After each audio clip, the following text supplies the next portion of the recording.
Hello from Hemmingford, everybody. I'm David Smith, Data Smith, as you know me by. I'm the guy who spams your Lichess inbox multiple times every week with tournament announcements, round reports, harassments about when you're going to play your games, and so on. So this morning I woke up and I said, I'm going to write my round report and send it out. And then I said, nah, I'm too lazy. It'll be so much easier if I just do this by video. So that was about 6 hours ago. 6 hours, the installation of 3 different pieces of software, the configuration of a microphone that's supposed to be plug and play at least twice. A bunch of practice runs to figure out why the sound was not coming out. And now, take 3 of the actual thing. So let's hope we get it through this time, because otherwise maybe I'll just be writing this down. En tout cas, là, je prendrai 2 secondes juste pour souhaiter une bienvenue spéciale à nos participants francophones. On a une couple de nouveaux participants de la Suisse et je voulais juste vous souhaiter la bienvenue et vous dire qu'on apprécie beaucoup votre présence. Ça enrichit le tournoi avec des joueurs intéressants, mais aussi ça nous enrichit juste d'avoir des gens d'un peu partout dans le monde. C'est vraiment le fun pour tout le monde.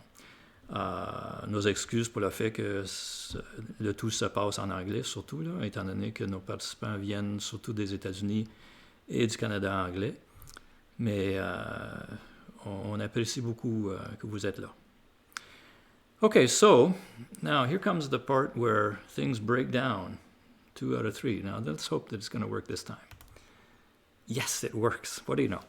Okay, so here we're looking at our pairing sheet that you will all be familiar with. Pretty straightforward. This is the place you go to find out who you're playing each week. Of course, I try and post those pairings up in the club room when I can, but this is the place, particularly if you need to play at a time other than Thursday evening, which is turning out to be the case for quite a number of games. I would say we're probably half the games are being played at some time other than Thursday evening, 7 p.m. Eastern time, of course, which I think is great in the sense that it's opened the tournament to people from other time zones and other countries, and that's been great. We've ended up with many more participants than we've had in the past. You know, it is nice on Thursdays to be able to watch games of other people, and we still have a number of games every Thursday. The other thing I do is, you'll notice in this on this sheet, is that I write down when people notify me, I mark in the time and the date that they're playing their game if they're not playing on the regular Thursday time. So there's nothing to stop you from browsing games at other times. I took a look in at Ravelesque versus Sri Krish this morning, for instance. Quite an interesting game. All that to say is that I encourage you to visit this sheet often and get whatever information you need from it. A couple other things on this sheet. I've started putting in a link to each of the round reports. You see here at the top of round 1. That's a link to my blog entry of last week. And then once this video goes up, if I ever get it there, there'll be a link right here beside round 2 to that video. There's, of course, a link over here to the tournament announcement with all the details of the rules and how we pair and so on. In the player list, I've added this tournament, the little flags of the countries, which, apart from an appeal to everybody's national chauvinism, is also a way of giving you some rough idea of what time zone your opponent might potentially be in. That could be useful when you're proposing a time that's not a Thursday evening. The other thing that, this is a suggestion of Pascal, is that I've turned the usernames into clickable links, so that now if I want to go, for instance, to see Ravelesque's profile on Lichess, I can just click here. The cool thing about it that I only discovered afterwards is that Google Sheets is smart enough to make a little call to the API of Lichess and recover a little bit of basic information about that profile. So here I see that Ravelesque has a profile on Lichess, and that he's, whoops, I just let it, there we go, and that he's played 519 games since the 21st of February 2021, and he has a current rapid rating of 1935. And if you go browsing through all of our participants, you'll see that some people even have added to their Lichess profiles a picture. So here we have a picture of Pascal. Anyway, I think this is pretty cool, and one of the things I'm going to do once I finally figure out how to get a video onto YouTube is I'm going to get a picture onto my Lichess profile, so I can be as cool as Pascal.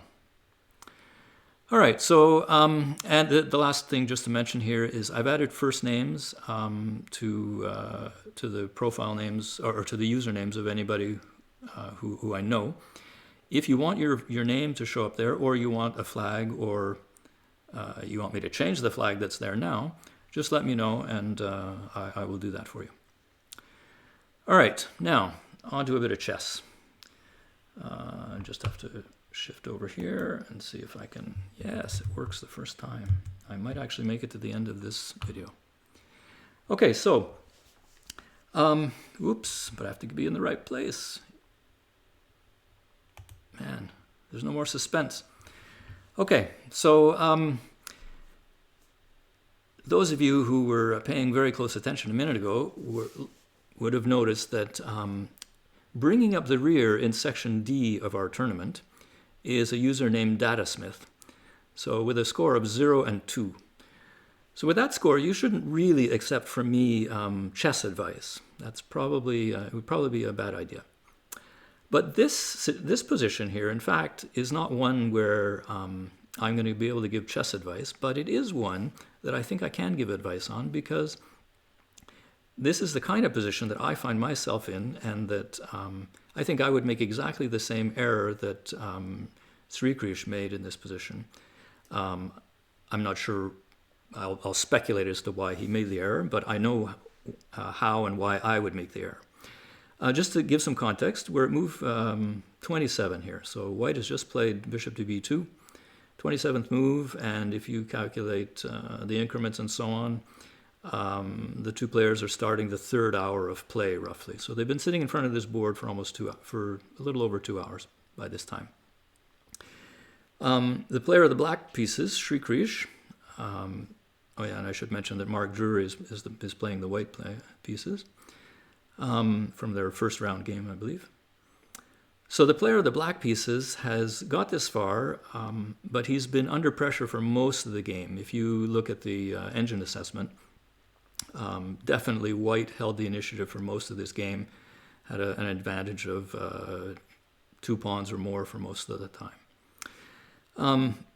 Here, though, we're in a situation where, in fact, black can be quite happy to have survived through the middle game, because at this point, the engine assesses this as a dead draw. So black should be quite pleased with himself, and here I'll start speculating on Sri Krish's psychological state, because this is the point of what I want to share here. I think personally that we really, really underestimate the importance of psychology in chess, and psychology and of our general emotional state at any given point during the game. Sri Krish was behind the 8 ball most of the game. He comes to this situation, to this position, and looks at it and says, yeah, this is looking pretty good for me. I've managed to hold on. That's great. I might get away with a draw here. You know, the pawn structure is symmetrical. The kings are more or less the same. There's no real risk to either king. The material is even, a pair of minor pieces and rooks, and it looks like there will soon be an exchange which will take even more pieces off. So in this position as black, I would be saying the same thing as I'm speculating Sri Krish was saying, and that's, all I have to do is trade off these pieces so that there's no more risk of any more surprises, and we're down to a dead drawn pawn, king and pawn ending. No problem. And then we can all go home to bed. So what actually happened in the game was that white indeed, black, it's black's to move. Black needs to protect Black needs to protect the knight on d4, given that the threat right now is bishop takes, pawn takes, rook takes. So black plays like this. And then white indeed goes ahead with a trade. Now, black played, his next move was rook takes bishop, or r takes d4. They're showing my age when I when I little bit of descriptive notation fall into my conversation.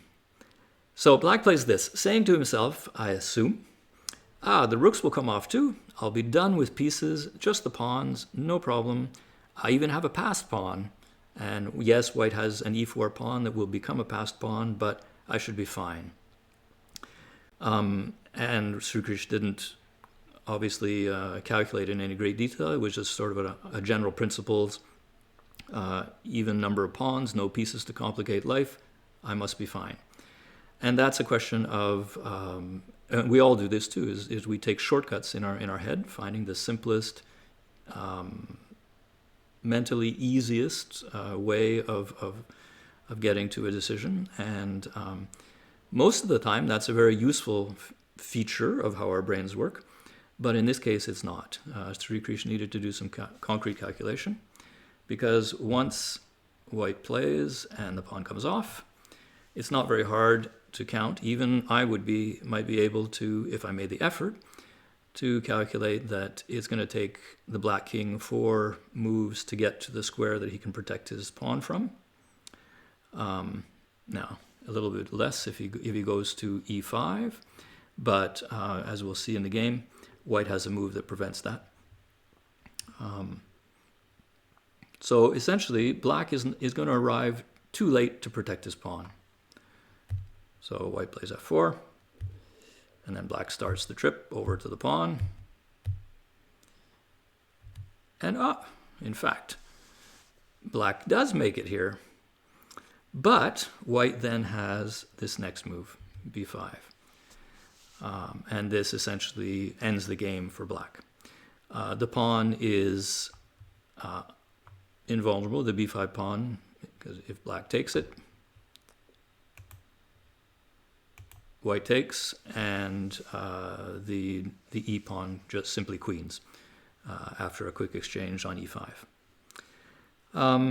So black can't play. Oh, sorry.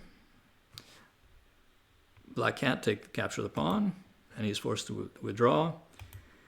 White takes on d4, and now white's won black's passed pawn, and black will soon run out of moves and have to back his king up, and then white will just march his pawn down to queen, which is in fact what happens in the game. So what's the lesson here? There's little chess lessons, calculate and so on and so forth, but there's nothing dramatic about those.